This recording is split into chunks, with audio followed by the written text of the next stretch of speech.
Okay. Ops! ఎందుకు ఇక్కడ చాలా చీకటిగా ఉంది? నేనేం చూడలేకపోతున్నాను. ఓకే. నేను ఫిక్స్ చేస్తాను. నాకు చీకటిని పోగొడదాం.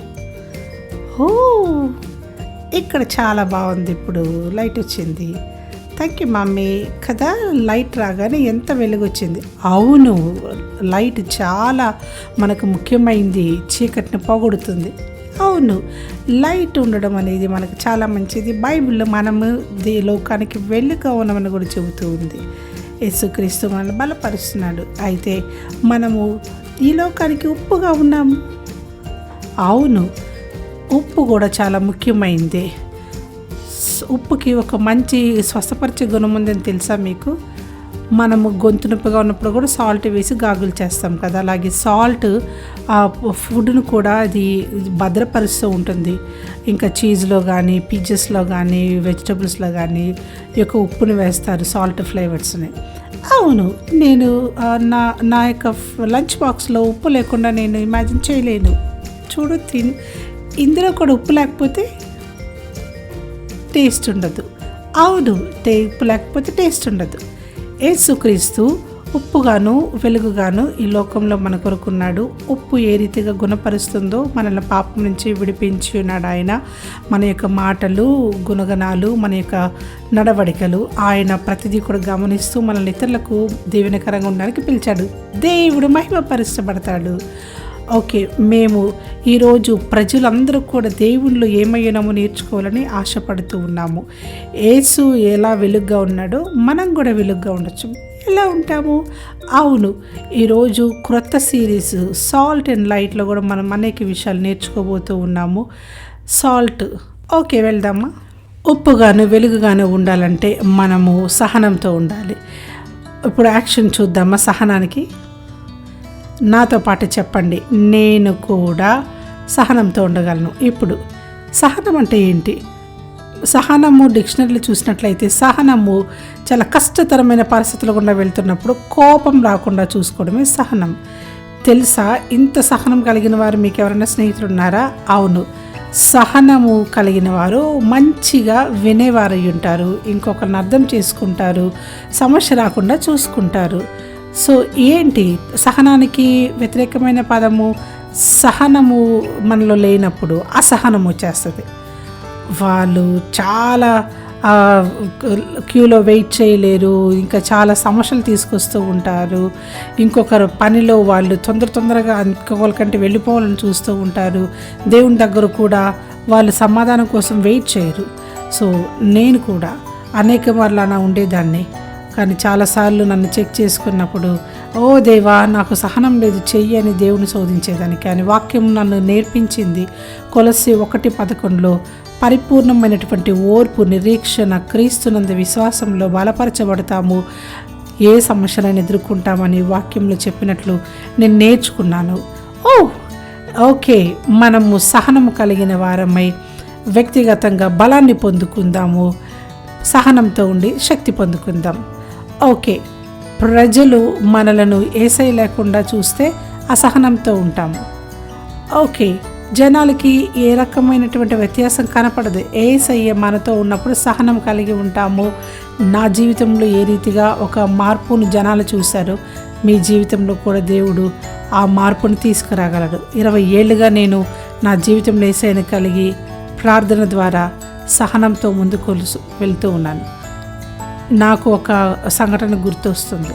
ఈస్టర్కి నేను ముందుకి ఒకరోజు మా అమ్మతో కలిసి సంఘానికి వస్తూ ఉన్నప్పుడు దేవుడు నన్ను తాకాడు, మార్చాడు. రెండవది, ఇంకా నా జీవితంలో ఒక మంచి లైఫ్ పార్ట్నర్ కోసం నేను ప్రార్థన చేస్తూ ఉన్నప్పుడు నేను దేవుని యొక్క పాదాల చెంత వేచి ఉన్నాను సహనముతో. అప్పుడు దేవుడు నా జీవితంలో ఒక మంచి లైఫ్ పార్ట్నర్ని అనుగ్రహించాడు. ఆమేన్. దేవుడు గొప్ప దేవుడు, మన ప్రార్థనలు ఆలకించే దేవుడే ఉన్నాడు. మనం ఎప్పుడైతే సహనంతో ప్రార్థిస్తామో దేవుడు ఆలకిస్తాడు. మనం సహనం కలిగి ఉండొచ్చు. హలో పిల్లలు, ఈరోజు మనం యోసేపు అనే వ్యక్తి గురించి నేర్చుకుందాం. తన గురించి ఆదికాండము 37 రాయబడింది. తను ఎంతగానో సహనం కలిగిన వ్యక్తి. తన వయసు 17 సంవత్సరములు. తను ఎంతగానో తండ్రి చేత ప్రేమించబడ్డాడు. కానీ తన యొక్క సొంత అన్నదమ్ముల చేత నిందించబడ్డాడు, అవమానించబడ్డాడు. తన యొక్క సొంత అన్నదమ్ములు తనని అమ్మవేశారు ఐగుప్తు ప్రాంతానికి. కానీ దేవుడు తనపై ఎంతగానో కనికరం చూపించాడు. తనకి ఒక రాజు దగ్గర ఉద్యోగం దొరికింది. తను ఆ యొక్క పని చేస్తూ ఉన్నప్పుడు ఆ యొక్క భార్య తనని అవమానపరిచి నిందపరిచింది. కానీ తనని ఏం చేశారంటే జైలుకు పంపివేశారు. తను చాలా సంవత్సరములు జైల్లో గడిపాడు. చాలా సంవత్సరాల తర్వాత ఒకరోజు యోసేపు రాజు యొక్క కళని అర్థం చెప్పడానికి పిలిచారనమాట. ఆ కళను చెప్పిన తర్వాత రాజు తన యొక్క ఆస్తి అంతటిపై అధికారిగా పెట్టాడు. తను చాలా సంవత్సరంలో జైల్లో తన యొక్క సమయాన్ని గడిపాడు. మనం చూసినట్లయితే తను 13 సంవత్సరంలో జైల్లో గడిపాడు అనమాట. ఆ యొక్క ప్రాంతంలో కరువు సంభవించినది. ఆ కరువు సంభవించినప్పుడు వారి యొక్క అన్నతమ్ములు వారి వద్దకు వచ్చారు. వారు యోసేపు వద్దకు వచ్చినప్పుడు యోసేపు వారిని గుర్తుపట్టలేదు అనుకుంటున్నారు. కానీ యోసేపు వారిని గుర్తుపట్టాడు. మీరేం భయపడవద్దు, మీరేం అద్దరిపడవద్దు, ధైర్యంగా ఉండండి అని చెప్పి వారికి ధైర్యం చెప్పాడు అనమాట. యోసేపు మాత్రం అక్కడ ఎంతగానో సహనాన్ని చూపించాడు. అతను ఏం చెప్పాడంటే మీరు ధైర్యంగా ఉండండి అని చెప్పాడు. మీరు మమ్మల్ని బాధపరచవచ్చు కానీ దేవుడు నన్ను ఎప్పుడు బాధపరచలేదని చెప్పాడు. ఎందుకంటే ఇది నా కోసమే మంచిగా జరిగిందని చెప్పాడు. ఇదంతా నా మంచి కోసమే జరిగిందని భావిస్తూ ఉన్నాను. మీరేమి అధైర్యపడవద్దు, నేను మీకు మీ పిల్లలకి ఆహారాన్ని ఇస్తాను. యోసేపు ఈ విధంగా తన యొక్క ప్రేమను సహనాన్ని ఏ రీతిగా వ్యక్తపరిచాడు. తన యొక్క పరిస్థితులు ఏదేమైనప్పటికీ తన మాత్రము దేవుని యొక్క ప్రేమను వారి యొక్క అన్నదమ్ములకి చూపించాడనమాట. అన్నదమ్ముల చేత త్రోసివేయబట్టవచ్చు, వారి యొక్క భార్య చేత నిందించబడవచ్చు, తన యొక్క జైల్లో వేసివేయబడవచ్చు. ఇన్ని సంవత్సరాలు జరిగిన తర్వాత యోసేపు తన యొక్క సహనాన్ని వ్యక్తపరిచాడు. తనంతగానో తన యొక్క పరిస్థితులు అననుకూలంగా ఉన్నప్పటికీ తనంతగానో ధైర్యంగా నిలబడ్డాడు. తను మాత్రము కోపం కానీ యోసేపు తనంతగానో దేవుని యొక్క ప్రేమను అనుభవిస్తూ వారి యొక్క అన్నదమ్ములకి దేవుని యొక్క ప్రేమను కనపరిచాడు.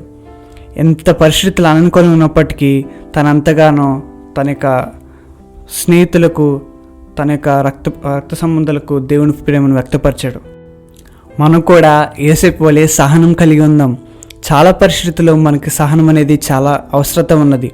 మనం ఎప్పుడైతే సహనం కలిగి ఉంటామో అంత మనం దేవునిలో ఆనందించగలుగుతాం. ఎందుకంటే మనము దేవుని యొక్క ప్రేమను అనుభవించకుండా, సహనం కలిగి ఉండకుండా కోపాన్ని వ్యక్తపరుస్తూ ఉంటే దేవుడు మన కొరకు దాచి ఉంచిన దాన్ని మనం పొందుకోలేం. దేవుడు మన యొక్క జీవితాల్లో ప్రతిదినము సహనం కలిగి ఉండాలని ఆశపడుతూ ఉన్నాడు. ఎప్పుడైతే మనం సహనం కలిగి ఉంటామో మనకు మంచి పరిస్థితులు వస్తాయి. ఓకే, యోసేపు లాగా మనము దేవుణ్ణి పరిస్థితులు బాగాలేనప్పుడు కూడా నమ్ముదాము, ఆయన మన జీవితంలో పని చేయిద్దాం. సహనం కలిగిన వ్యక్తి తన పరిస్థితులు ఏదైనప్పటికీ తను ఎప్పుడు కోపపడు, ఎప్పుడు కంప్లైంట్ అనేది చేయడనమాట. అవును, మనం కూడా ఉప్పులాగాను అనేక మంది జీవితంలో సహనముతో మంచి శ్రేష్టమైన ఈవులనిచ్చే వారంగా ప్రభుతో మంచి సంబంధం. పిల్లలు కంఠద వాక్యాన్ని నేర్చుకుందాం. ఆయనకు తగ్గినట్లుగా నడుచుకున్న వలననియు ఆనందంతో కూడా పూర్ణమైన ఓర్పును దీర్ఘశాంతమును కనపరిచినట్లు ఆయన మహిమ శక్తిని బట్టి సంపూర్ణ బలముతో బలపరచబడిన వలననియు దేవుని వాక్యం చదివిస్తా ఉంది. ఓకే, నాతో పాటు చెప్పండి. నేను పరిస్థితులను మారుస్తాను, ఉన్నవి ఉన్న రీతిగానే అంగీకరించి నేనెప్పుడు మారిపోకుండా ప్రభు కొరకు నిలబడతాను, అనేక మందికి దీవెనకరంగా ఉంటాను, కంప్లైంట్ ఇవ్వను, నా దారిలో నేను ఎప్పుడు దీవెనకరంగా. పిల్లలు మీకు ఒక ప్రత్యేకమైన ప్రార్థన నేర్పించాలని ఆశపడుతున్నాను.